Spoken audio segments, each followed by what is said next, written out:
Jabalia, northern Gaza. This is the face of famine hammering at the gate. There is no room for dignity here. We came to line up, but they threw us out, says Musab al-Masri. There's not enough for the camp. One plate of flour isn't enough.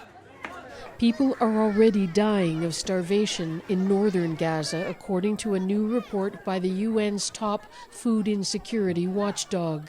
They say famine could be declared at any moment unless there's an urgent change of course. The extent of Israel's continued restrictions on the entry of aid into Gaza, together with the manner in which it continues to conduct hostilities, may amount to the use of starvation as a method of war, which is a war crime.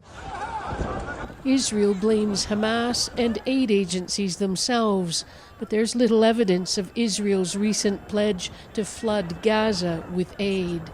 The U.S. Secretary of State is also sounding the alarm. 100% of the population in Gaza is at severe levels of acute food insecurity. That's the first time an entire population has been so classified.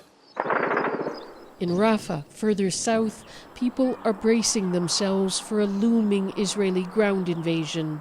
Concerns over the fate of more than 1 million people sheltering there prompted the U.S. President Joe Biden to summon an Israeli delegation to Washington to discuss alternatives.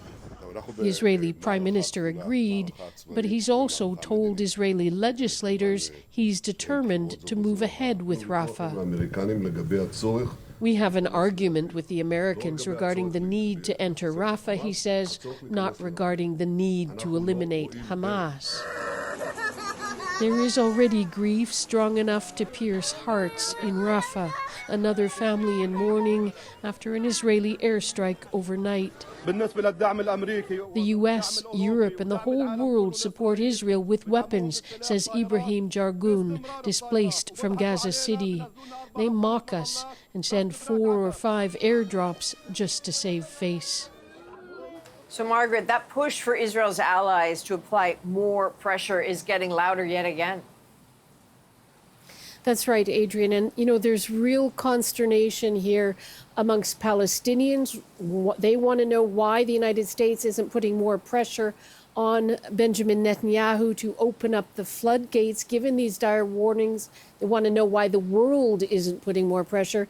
And for Israelis, they're worried, especially the families of hostages still being held.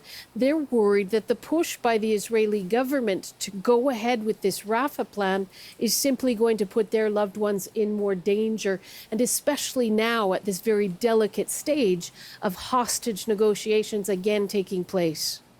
All right, CBC News senior international correspondent Margaret Evans in Jerusalem tonight.